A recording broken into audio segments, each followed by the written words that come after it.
Hello everyone, welcome back to my channel hard work academy. आज इस video में हम कवर करेंगे mixture mathematics class 7 exercise 2B। Exercise 2A हमने कवर कर ली है। अगर आपने नहीं देखी है तो डिस्क्रिप्शन बॉक्स में लिंक गिवन है, अब वहाँ से जाकर देख सकते हैं। हमारे चैप्टर 2 का नेम है fractions and decimals. So before we start this chapter, we have to see some introduction. So let's see some introduction of this chapter. So इस चैप्टर में आपके पास ओनली यही कॉन्सेप्ट है, multiplication of fractions.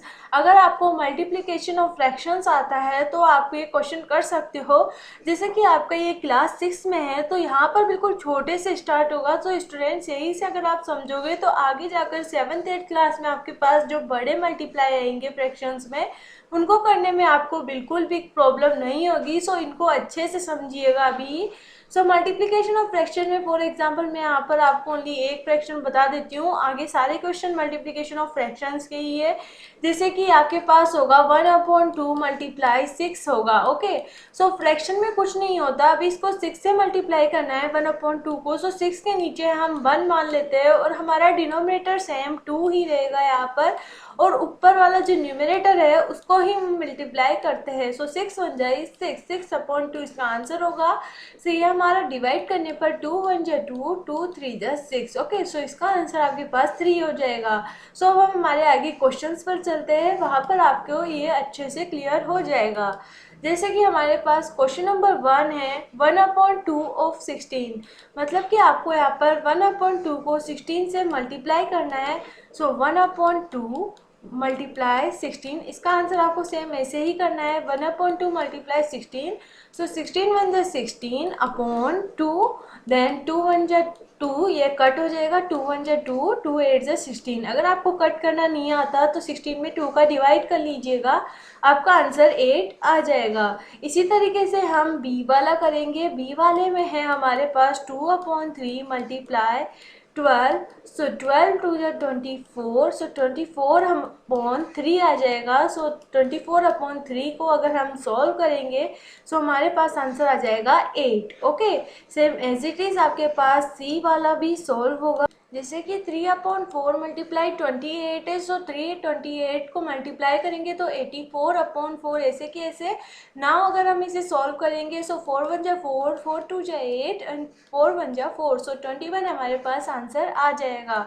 So now next part of this question. तो यहाँ पर हमने next part को सॉल्व करके रख रखा है। जैसे कि डी पार्ट में 3/5 ऑफ 25 है। सो 325 जा 75/5।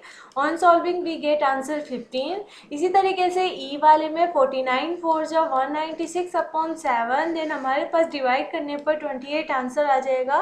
सेम एफ पार्ट को भी हमने यहाँ पर सॉल्व किया है। अगर आपको फिर भी कोई डाउट हो, कोई सी भी एक्सरसाइज कोई से भी चैप्टर में अगर आपको कोई डाउट हो, then please feel free to comment in comment section, I will solve your doubt.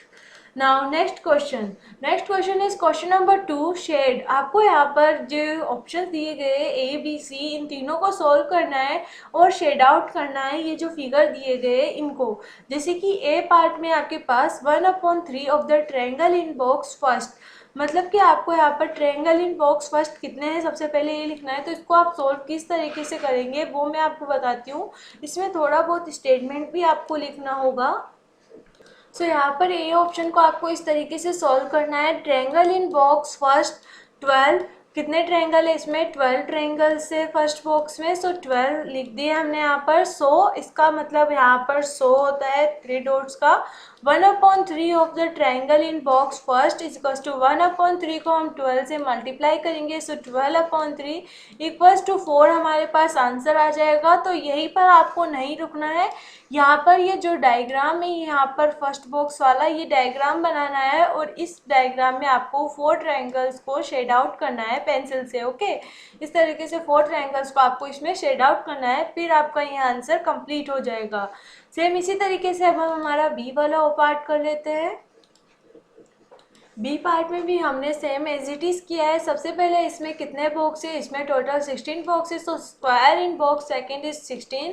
3/4 of the squares in box second is 3/4 multiply 16, 48/4 आएगा। अगर हम इसे डिवाइड करेंगे तो हमारे पास 12 आंसर आ जाएगा। इस आंसर के आने के बाद आपको इसके अंदर 12 जो स्क्वायर है उनको पेंसिल से शेड आउट करना है, देन आपका आंसर कंप्लीट हो जाएगा। सेम एज इट इज इसी तरीके से हमारा सी पार्ट सोल्व होगा। सी पार्ट के अंदर सर्किल्स दिया है, तो सबसे पहले आपको टोटल सर्किल गिन लेना है। तो इसके अंदर कितने सर्किल्स है, 1 2 3 4 20 सर्किल्स है। ओके, सो 20 आ जाएगा इधर। Squares in box 3 is 20, so 2/5 of the circles in box 2/5 को मल्टीप्लाई कर देना 20 से, और जो आंसर आएगा वही आपका करेक्ट होगा। So now let's move on our next question, question number third. Question number third में आपके पास है find 3/20 of the KG in grams. तो इसके अंदर आपको थोड़ा बहुत ट्विस्ट दे दिया है, तो इसके लिए आपको ये पता रहना चाहिए कि 1 केजी में कितने ग्राम होते हैं। सो 1 केजी में 1000 ग्राम्स होते हैं। सो इसी तरीके से हम इस क्वेश्चन को अब सॉल्व करते हैं। सो इसमें ए पार्ट में आपके पास है 3/20 of a KG in gram. So as you know that 1 KG में 1000 ग्राम होता है। सो 3/20 को आपको ग्राम में कन्वर्ट करना है, तो 1000 से मल्टीप्लाई कर दीजिए, तो हमारे पास आएगा 3000/20, एंड इसे सॉल्व करने पर हमारे पास ये कन्वर्ट हो जाएगा 150 ग्राम में, जो कि आपका करेक्ट आंसर होगा। Now B part of this question, question number third. So इस क्वेश्चन में आपको ये पता रहना चाहिए कि 1 लीटर में 1000 मिलीलीटर होता है, तो इस क्वेश्चन को आपको आसानी से सॉल्व कर सकते हैं।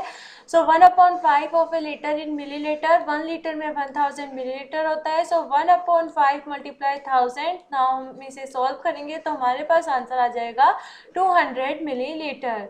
Now C part of this question, 2/3 of a day in hours. So एक दिन में कितने हावर्स होते हैं, 24 hours.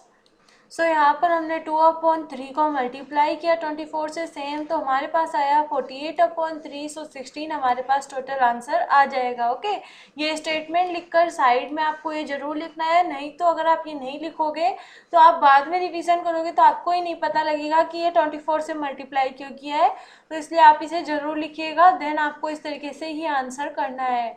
Now D part, D part में आपको 3/10 मीटर को सेंटीमीटर में कन्वर्ट करना है। सो इस क्वेश्चन में भी सेम इस तरीके से ही होगा जैसे कि ए एंड बी पार्ट किया था हमने, बस इसके अंदर ये आपके पास 1 मीटर में 1000 सेंटीमीटर होते हैं, आपको ये लिखना है। देन आपको 3/10 है ना, 3/10 को आपको 1000 से मल्टीप्लाई कर देना है। ओके, तो फिर जो आंसर आएगा वो आपका करेक्ट आंसर होगा। तो इस क्वेश्चन को आपको खुद से इसी तरीके से सॉल्व करना है, पूरा मैंने बता दिया आपको। 1 मीटर में 1000 सेंटीमीटर होते हैं। सो 3/10 को आप 1000 से मल्टीप्लाई कर लीजिएगा, आपका आंसर आ जाएगा। So now let's move on our next question, question number 4। Question number 4 में आपके पास ये मिक्स्ड फ्रैक्शन दे दिया है, अब इन दोनों को आपको मल्टीप्लाई करना है। सो मल्टीप्लाई आप किस तरीके से करेंगे, सबसे पहले आपको मिक्स्ड फ्रैक्शन को इम्प्रॉपर फ्रैक्शन में कन्वर्ट करना है, इम्प्रॉपर या प्रॉपर में, देन आपको मल्टीप्लाई करना है। अगर आप इस तरीके से मल्टीप्लाई करोगे तो आपका ये क्वेश्चन बिल्कुल करेक्ट रहेगा। ओके, सो अब हम कर लेते हैं इस क्वेश्चन को। सो स्टूडेंट्स, ये क्वेश्चन आपका इजीली सॉल्व हो जाएगा, जैसे कि हमने ए पार्ट में किया। 3 9 जो 27, 27 में +2 करेंगे तो 29/3 हम इसे कन्वर्ट कर लेंगे। अगर आपको ये फ्रैक्शन कन्वर्ट करना नहीं आता है तो पिछली एक्सरसाइजेज में हमने ये सीखे तो आप वहाँ से जाकर देख सकते हैं और सीख सकते हैं। ओके, सो हम इसको मल्टीप्लाई किया, 2/3 मल्टीप्लाई 29/3। सो इसको मल्टीप्लाई करने पर हमारे पास आंसर आ गया 58/9। अब आप सोचोगे कि आपका जो बैक आंसर है वो मिक्स्ड फ्रैक्शन में है और आपने जो आंसर निकाला है वो इम्प्रॉपर फ्रैक्शन में निकाला है। सो आपको मैं बता दूं, अगर आप इसको मिक्स्ड फ्रैक्शन में लिखो या इस तरीके से लिखो, आपका दोनों आंसर करेक्ट है। अगर आप चाहते हो तो इस क्वेश्चन को यहाँ पर भी स्किप कर सकते हैं। अगर आप इसको यहाँ स्किप नहीं करना चाहते तो 58/9 को मिक्स्ड फ्रैक्शन में कन्वर्ट करके आप लिखोगे, जो आपका बैक आंसर है वही आएगा। सेम इसी तरीके से बी पार्ट में सबसे पहले आप इसको कन्वर्ट कर लीजिएगा इम्प्रॉपर या प्रॉपर फ्रैक्शन में, देन मल्टीप्लाई कर दीजिएगा नॉर्मल, जैसे कि हमने ए पार्ट में किया है। सेम सी पार्ट में भी आपका इसी तरीके से होगा। अगर आपको फिर भी कोई डाउट हो, अगर आपसे सॉल्व ना हो कहीं पर, तो मुझे कमेंट सेक्शन में बता दीजिएगा, कमेंट कर मैं आपका डाउट सॉल्व कर दूंगी।